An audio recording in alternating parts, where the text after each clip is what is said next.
So I want to tell you a story. Today's episode is about how couples sabotage their own therapy when they come to work on their marriage or their relationship. But Hmm. years ago, I had this couple come to me, and I know it was years ago because I had a physical office, which I don't have after Right. COVID anymore. And Stamp so, in time. I forget what the real issue was they came in for, but I distinctly remember that he had a problem. He told me about his problem was he was addicted to karaoke. Okay. He's got to keep singing. He's got a song in his heart. And so he had to go out at night to go to the bars because he just loved karaoke. It was Right. He had it to go was check his out every karaoke bar. right. And so I'm sitting there, I'm the karaoke therapist, right? I'm trying to solve this Hmm. problem. And so it turns out he's not addicted to karaoke. It looks like I just froze. Oh, yeah. That's weird. All right. So he's not addicted to karaoke. He's actually having an affair with this woman. It makes a little more sense than loving karaoke that much, to be Makes honest. more sense to me. I'm Anyway, not saying someone doesn't love karaoke that much, no. though.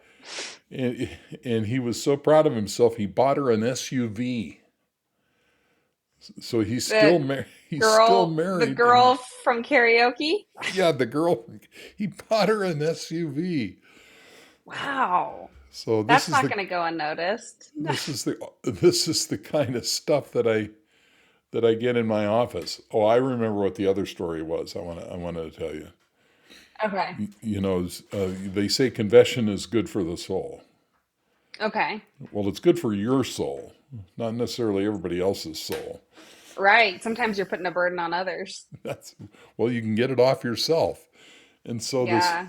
this woman comes to me, and it turns out she's having some inappropriate behavior with her boss at work, Hmm.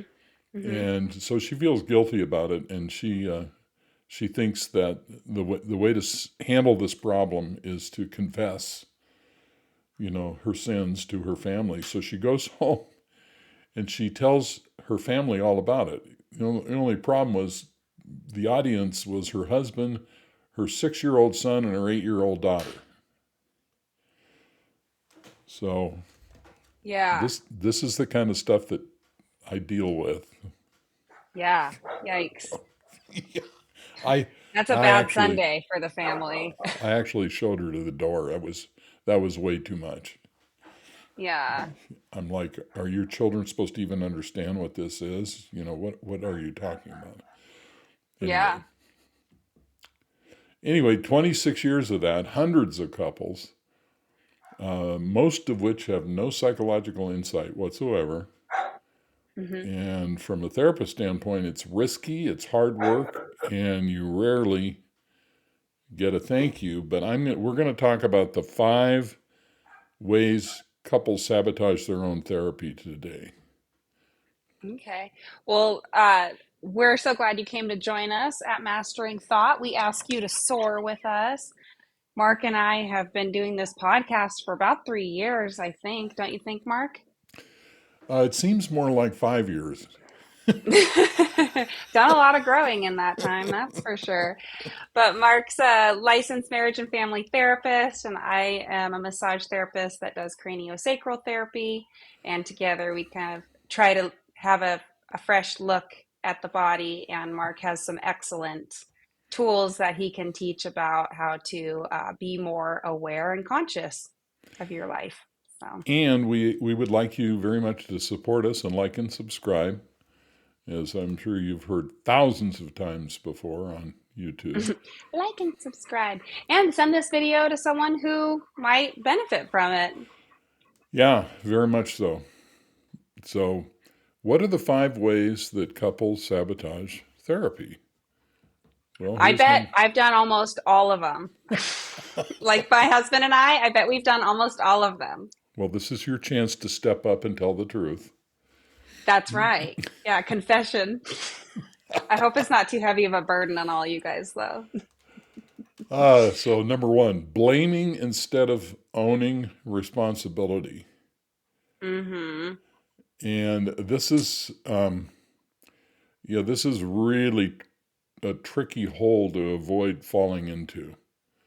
Yeah. So, Well, it's like so hard to beat that sense of injustice in you that you feel needs to be corrected right. before you can like begin to hear them, but you still got to do that sometimes in a partnership.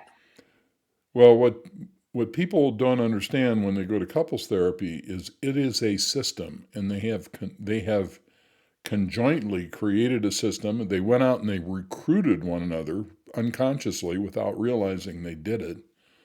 Mm-hmm. And you know, I always ask the question that they don't like, and that is, what does it say about you that you needed to be with this other person? Yeah. And that's not a Right. rhetorical question. That's a question where you take responsibility for why am I in a relationship with a person that I need to view this way and have these Right. set of reactions to them. Mm-hmm. And anyway, Right. so a lot of this starts out with everybody. Christina is trying to manage her puppy dog there. I know. She's got a lot of anxiety. She's like hyperventilating behind me on the floor because like a Rottweiler walked by 20 minutes ago. She can't cope. It's too much. One time we went to a barbecue and the people had a Rottweiler. Oh no, it was a Ramoranger. What are they called? Oh, Reimer whiners or something. Yeah, I can't remember. Anyway, They have tw- the ridge on their back. twice it walked up and ate her hamburger right out of her hand. Talk about feeling comfortable. Yeah, really. All right, so pointing fingers, finding fault, constantly highlighting the other's mistakes or shortcomings. Right. Not a recipe When it's for so like, success. yeah, it's like, what are you trying to work toward? Like if you can't make any progress because it keeps going back to how wrong someone is. Yeah, and unfortunately, that describes a large majority who come to couples counseling.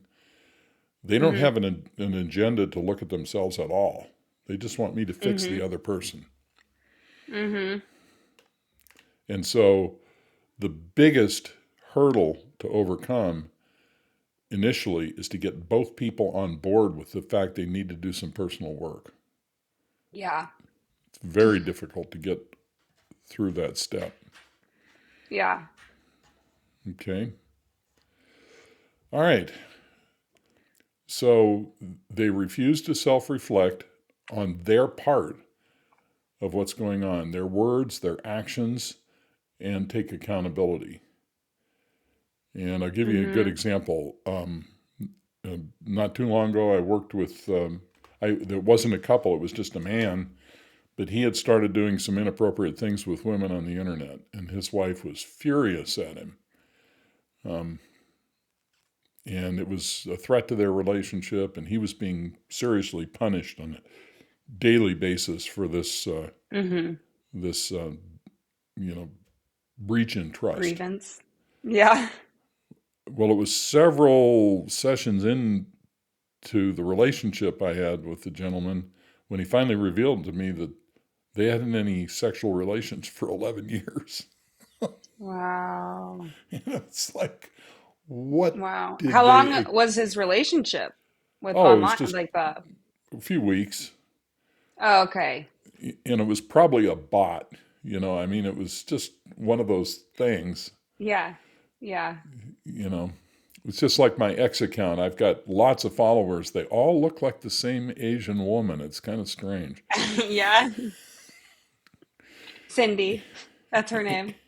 Anyway, now what am I supposed to do in this situation? I've got if they came in as a couple, I've got this woman who hasn't had sex with her husband for 11 years, and he went off on the internet after 11 years and started talking to another woman.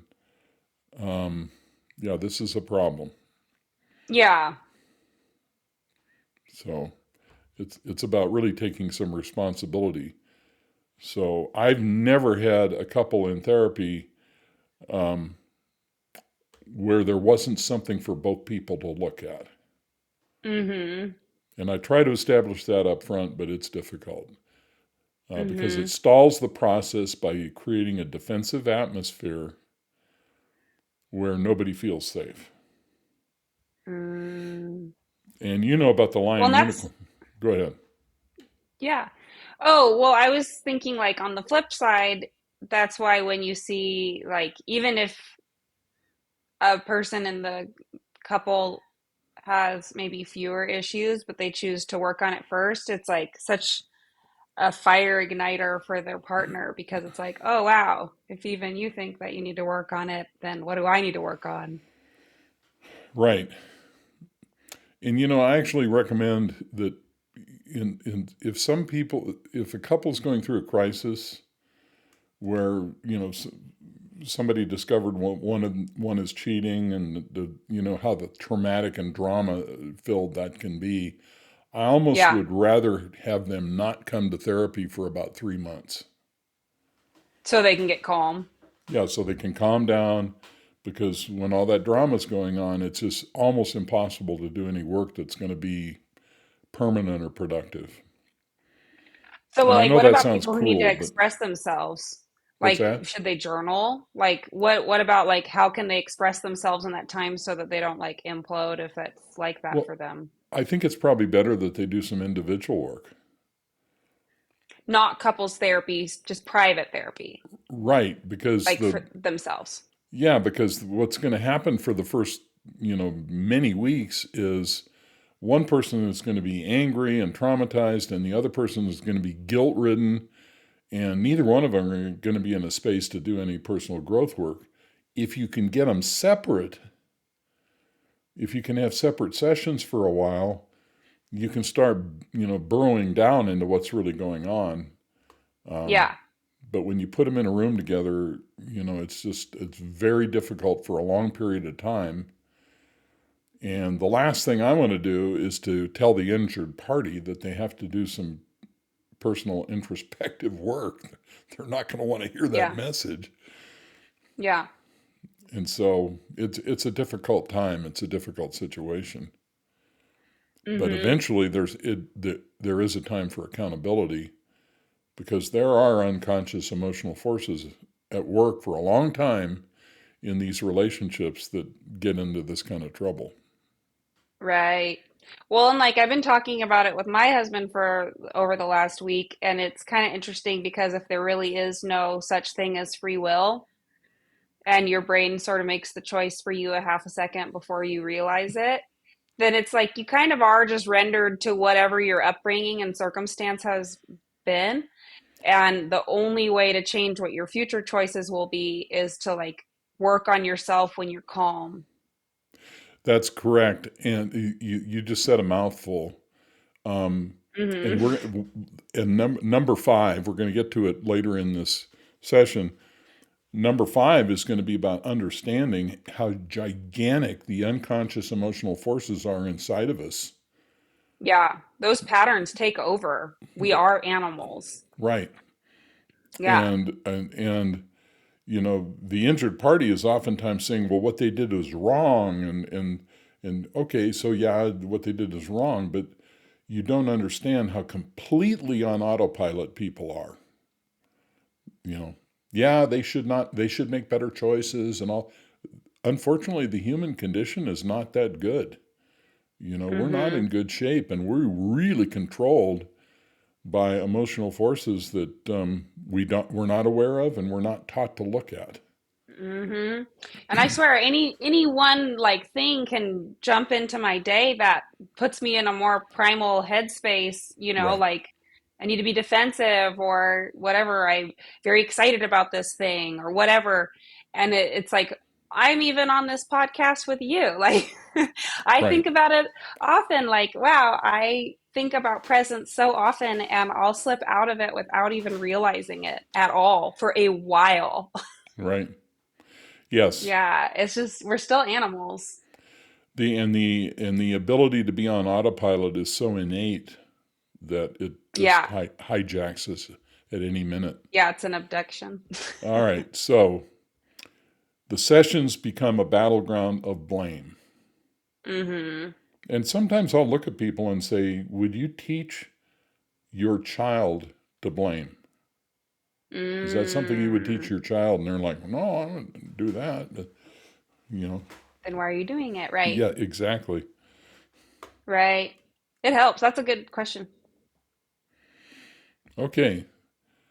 So the number two things that sabotages couples therapy is when one is waiting for the other to change first. Mm-hmm. Mm-hmm.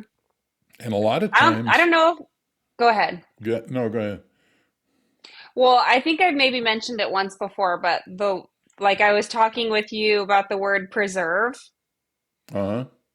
and like I tend to think of the word preserve as like continuing to keep something good. But I kind of was surprised one day when I stopped and realized that the word preserve is the prefix pre and then serve. Oh, And it's like, oh, it's actually about serving before, like you're serving for the better future now. interesting. And I started switching it like that. And I feel like it's a lot more motivating to be take the first step. You're like pre serving this better future. Yeah, but people are not thinking out of that part of their brain, unfortunately. So what this does is it sets up conditional participation where the person Mm is thinking, I'll try if they do it first. hmm. Mm hmm. And they passively observe the partner's effort without reciprocating. Now, I recently had that, and I'll explain it in a second. They will even express skepticism about therapy unless the partner demonstrates change.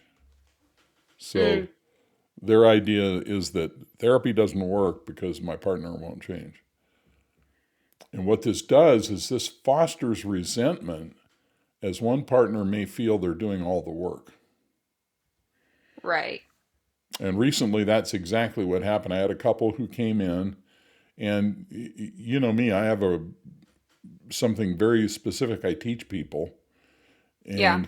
and the gentleman, he was a reluctant participant. He was a unicorn, Mm hmm. and but he started to catch the vision of what I was saying, and he was kind of dipping his toe in the water. Meanwhile, his wife was just sitting there doing nothing, Mm you hmm. know. And occasionally she said, "Well, are you understanding what he's saying?" And you know, and Just like very patronizing. yeah, in a way. Of course, she Mm didn't hmm. realize that. She's completely unconscious, but she had no intention of Mm. doing any therapy because she wasn't the one with the Okay. problem. He She was was. going in to get her gold star and then give him his Right. homework list. Well, what happened was very interesting because he started to do the thought watching exercise. And as he did, he started to see things. And one of the things he saw was that she wasn't doing anything. Oh. And this put me in a unique situation because when we got on our session, he said that. He said, I'm the only one who's doing any work here. And now I've got a choice. I've got a choice to whether agree with him or play dumb and hope that she can understand what's going on.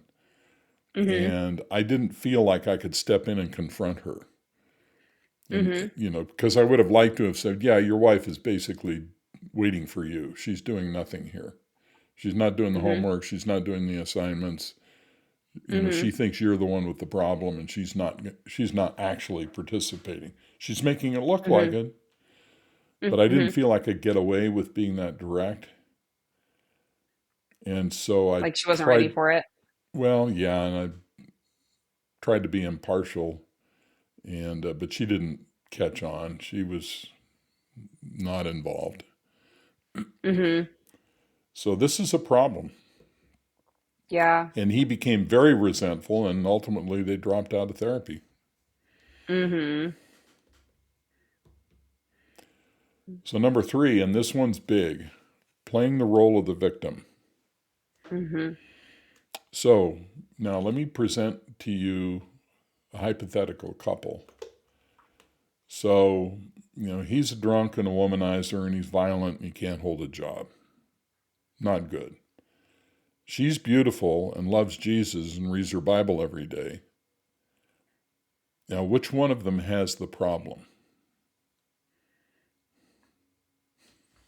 Well, like you were asking before, like what about them makes them choose a partner like that? Right. And so obviously they both have a problem because Yeah. she's got an agenda to be in this relationship. Mhm. Otherwise she'd have left a long time ago. So there's Mhm. something going on. So I What's can keeping her? confront him. I have no problem with that. He'll do the work, because I'll get him alone and I'll say, hey, we need to do this and you're doing that. Let me point this out to you. Right. And he may not ultimately succeed, but he will listen and he will, try. But Because she's he's not like fighting what his problem is, well, kind of a and thing. and and plus everything he's doing is so socially unacceptable he can't run away from it. Mhm. And so he knows deep down, he knows he's got a problem. Meanwhile, she doesn't know she has a problem. She doesn't know she has an agenda. So I've got to figure out a way to confront her with the idea that there's something going on here for you. You've got to look at this because if I Mhm. let her slip through my finger, if she leaves this relationship, she'll just go do it again with somebody else Yeah. because the pattern that created this is still there. Mhm. Right. So, and what's interesting about this is a lot of therapists would pick a side in this case and say, oh, well, she doesn't have a problem. He's got the problem. And Mhm. unfortunately, too many therapists would do that. Yeah. I was listening to this book about emotional blackmail, and in the case of blackmail, they were saying that like what the victims don't realize is they have a choice to not be a victim. Like they don't have to play the role of the victim and they don't Right. have to keep engaging with the person manipulating them to keep getting taken from. And that was a big eye opener for me because I was wondering like, well, why was I doing that? Okay. Why was I so ready to walk in and like take the hits when someone had to take hits apparently? No, I don't think anyone does, but Or let's look at I it didn't know that then. a slightly different way. Let's say they're playing the role of the rescuer. And so they go out and find people they can rescue to be in a relationship with. What's the Mhm. agenda? What's the agenda of the rescuer? To well, to rescue, I guess, to be valued because of the help they give. You're on the right track. I believe their agenda is so they can feel superior to the person they're rescuing. Okay. So it's not really to help. I'll probably It's get to some hate for that in the okay. comments, but Well, I don't know. I'm kind of curious if anyone has their own answers to that question, maybe you've What's been the in a similar motivation of someone? circumstance. Yeah. But I don't know. but my assessment of rescuing is it gives the person puts them in a position where they look like they're better than the person they're rescuing. Mm-hmm. So it feeds an agenda. Hmm. So playing the role of the victim exaggerates personal grievances to overshadow their own contributions to the issue. Mm-hmm. And for instance, let's say you wake up one day and you find out that your wife has been cheating on you. If you don't assume, and we're all going to be righteously indignant and upset and feel betrayed, but at some point you got to Sure. look in the mirror and ask the question, what's it like for this other person to be in a relationship with me? Mm-hmm. Mm-hmm. Or what's it like? What does it say about me that I needed to be in a relationship with somebody who would betray me? Yeah. But usually, what you'll find is what's looking back at you from the mirror is not pretty. Mm-hmm. And so Yeah, maybe there's a reason you put your stuff into the system. right. And Yeah. maybe living with you was more than the other person can take, so they acted out. Yeah. Here's the other one I love. I love this. Seeking the therapist's validation as the wronged party. Yeah. And that's a It's so lot of easy to people. want to do that. A lot of people drag their partner into therapy so they can have somebody validate their position that the other person is wrong. Brett and I one time, like a few times, we found a couples therapist while we were going through some stuff, and we basically spent like three different sessions, the whole different sessions, like doing that. And we would do it like one session and then wait 2 or 3 months because it was such an unpleasant experience. And then we would like do it again and then wait a few months, do it again. We finally were like, we can't keep doing this. Like, she's not even in our network. So we're paying $250 out of pocket to like point the finger at each other to this lady. Like, I don't want to spend my money on that. Right. Let's go do something fun and get happy again, and then we can work on therapy when we can be constructive. That's that's hilarious. I Let's see. know. This was the slide we're on. Don't waste your money or time, guys. Minim, minimizing the partner's feelings or perspective to maintain the victim narrative. And this is very Yeah. common. It never occurs to the other person that has been wronged that their partner is filled with pain that they can't explain and they can't understand, and it's driving their Hmm. behavior to make poor choices. Right. And the victim is just there to judge the other person because they did something wrong, and there's no other Right. explanation that they will accept. Right. Right. The Which is fact very that they were manipulative too. the fact that they might have been raised by drug addicts who fought every day and who, you know, did whatever, that's not an excuse. Well, we're not looking for an Yeah. excuse here. Right. We might explain why that pattern happened, but it's not a reason for the pattern to continue. So it skews the therapeutic dynamic, making it harder to address issues impartially. Hmm. And unfortunately, Right. a lot of couples therapists don't. They just become completely partial. They get And absorbed in it. and the people leave, and I have a lot of people come to me and say, "Well, I just felt like the last therapist was on her side or his side," Hmm. Hmm. and that could be a distortion, Hmm. or it could be the truth. And if it's the truth, it's not professional. Hmm. Um, it blocks empathy as the victim may dismiss the partner's pain or struggles. Yeah. Right. Like, don't even cry to me. And as I I had said, with so much pain from you. Yeah. the example I gave of the couple where she reads the Bible and so forth, it limits personal growth by avoiding self-examination. And this is Right. and this is so important. And I think, and I'm just going to step way out on a limb here.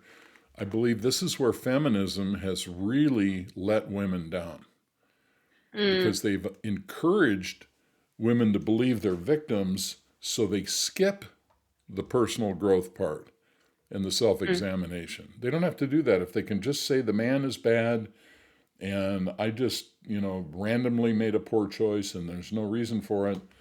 Then it limits personal growth by avoiding self examination. And that really is tragic. And it specifically does women a disservice. sure. Yeah. I mean, they're still carried off by their abduction, the So, abduction of being a victim. and Yeah. and I'm not even saying that I blame them for having their point of view, but if the mental health community fails to provide the opportunity for self inspection Real and self-reflection. Yeah. yeah, and relentless examination, then the likelihood is, the man or the woman will go Lower. repeat the pattern again. Right. Because this Right. this stuff is wired into us from childhood, and we'll get to that in a minute. Yeah. And it's like, if you're feeling like a victim, it's not like you're happy in the meantime. So the number four reason couples sabotage therapy is neglecting homework and in between session work. Yeah. Now, I'm just going to describe what my homework is. Okay. And my homework is the first thing I do with people is teach them how to watch their thoughts. Right. And you know this, and it's the theme of our channel here, the Yeah. awakening that occurs when you disidentify from the voice in your head. It's a simple exercise to do. Right. And then after the first session, I ask them to do two things. I ask them to spend 5 minutes on the internet, look up the limbic system and the default mode network, because we're going to talk about it and I Hmm. want them to have a frame of reference. Yeah. Do you know how many people actually do the homework? Oh, 10%. I'm gonna Yes. guess. Yeah. Yeah. Yeah. Yeah. And so not too long ago, I had a guy come in. I said, well, have you been able to do the thought watching exercise I gave you? And he says, no, I've been really busy. And I said, have you taken a shower? And his wife started to laugh. Like, oh. Yeah. I guess it does take less time than a shower. Yeah. Could even multitask, do it in your shower. And years ago, when I used to have an office, people would come in and say, "Well, it's really hard." And I would say, "No, it's easy. What's hard is getting in a car and driving to my office. That's hard. Hmm. What I'm Hmm. asking you to do is easy. You just don't want to do it." Yeah. And so I had a couple. I'll tell this little story. I had a couple that came in, and I said, I said to the wife, "Have you been able to do the exercise I gave you?" And she says, "No." She says, "My plate's been pretty full." And I said, "I understand. My plate's been full of trying to save your marriage. What's been on your plate?" It's like, okay. Guess I'll Made do the no impact. exercises. Oh, really? It's too bad. People listening to this thinking, I don't want to go to this guy. Or especially interested, like, okay, he'll just tell it to us straight. Forgetting or choosing not to complete simple assignments. Hmm. That means they're not serious. You're not an adult. You're not a grown up. You're in couples therapy. Your marriage is in trouble. You can't complete a simple assignment. Give me a Hmm. Not break. taking it seriously. Yeah. Making excuses such as being too busy or claiming the task feels unnatural. Well, when a baby learns how to tie its shoe, it feels unnatural. Tough luck. Yeah. Attending sessions without applying insights or skills in daily life. And Hmm. Christina, I'm sure you know this, when people come to see me, the first thing I show them is the dance of the lion and the unicorn. Hmm. And it's a jaw-dropping experience. They look at those circles and they realize, oh my God, that's exactly what's happening in Yeah. our relationship. I know exactly which one each of us are. And so they'll come in or we'll get online the next week and I'll say, what insights or ideas have you had as a result of our discussion the other day? And it's like crickets. Unbelievable. Yeah. Just not like really thinking about it again. No, they just, the session's over. I mean, I went to therapy. It's supposed to work. Check the box. Hmm. All right. Yeah. It slows Like going to the progress. gym, but not actually doing the exercise. Yeah, And just then you're like surprised you're not in shape. But I right. went to You the gym. you you dressed up, went to the gym, and went to the juice bar, and then went home.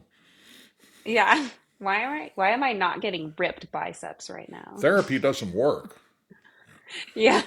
Exercising doesn't work. When I get a smoothie at the gym, I never get stronger. So it slows progress as therapy relies on consistent practice to reinforce new habits. And my therapy does rely on consistency, and it produces a Yeah. huge breakthrough. Yeah. It limits the depth of Okay. change as couples revert to old patterns between sessions. And that's the whole, Yeah. Go that's back the into whole, autopilot. they go back into autopilot. We're not trying to Yeah. do that. Gotta It stay frustrates the conscious. therapeutic process as uncompleted work stalls momentum. I mean, we're going to sit there week after week until somebody decides to take it seriously and, Yeah. do something. Yeah.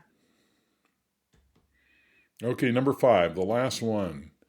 Ignoring the power of psychodynamics. So everybody who just tuned off because the too many syllables in that word, uh, please Come please back stop. online. So what are psychodynamics? How motivation, emotional patterns, interpersonal dynamics, and defenses are related to early childhood emotional learning. Yeah. Because what's happening in a relationship is what we do is we build a roadmap of what a relationship looks like, and we do that as children. And then we use that Right. as a roadmap to duplicate those patterns in our adult Right. relationships Without even realizing it. without even realize we're doing it. Part of And as I've the said so many hallucination. times, this is a function of the limbic system, which is the emotional brain that's wired up by the time we're about 5 or 6 years of age, which is Mm-hmm. basically a hurt, angry, fearful 5-year-old who is running your relationship. Whew. No, thank you. I'd like to send it back to the kitchen, please. So, Christina, thoughts on this? I mean, yeah, when you get like in fight or flight or whatever, when you go into autopilot, I think it's really easy to not realize you're running all these patterns that are happening and they're affecting your moment and you don't need to let them affect your moment. Like you don't have to keep following those patterns that aren't helpful. I'm glad you brought up fight or flight, because what really is important for people to understand is until they take action and they're in couples therapy, you are in fight or flight. The lion is sitting there angry, wondering why the other person isn't changing, and the unicorn is desperately anxious, waiting for the session to be over. Yeah, trying to get back to peace. Yeah, you're trying to get back to peace. Yeah. Yep. All right, so if you want a detailed look at this, I wrote a book about this called The Dance of the Lion and the Unicorn. It's a That's a great good book. It book. sells a whole bunch of Yeah. copies all over the world every month, and it's a very simple read. It's very profound. It Mm-hmm. will, I know this is a Helpful. broad statement, but it will change your relationship as you read it. I agree with that. I lived that. And we would really, really like to invite you to join or check out at least our Thought Masters online community. There will be a link. What we do on Thought Masters is we help people through this process. Mm-hmm. We have people learning the process. We have people who've been through the process and understand it, who can help interact with you. And we have people who have mastered the process, who can really help, get you over the threshold of awakening and having better relationships. Scan the QR code. There's Oh, good. information about how to contact us in the description below. We don't want you Mm-hmm. floundering. If we can help at all, we're here to help. That's right. Please give us a message. And there's a 2 week free trial too for joining our online community. So there's literally no reason not to check it out. Like, you can find out if it's a good fit for you. So those are the 5 reasons people sabotage couples therapy. I hope it's helped some folks, and if it has, Hmm. leave us a comment. And I'm sure those that disagree will also leave a comment. They always seem to. Yeah. I want to pose this too. If you caught yourself doing one of those, I'd also like to hear what you would like to do instead next time. If you if you catch yourself about to walk into that pattern again, what will you try to do instead? Or if you caught yourself listening to this thinking, my husband needs to listen to this,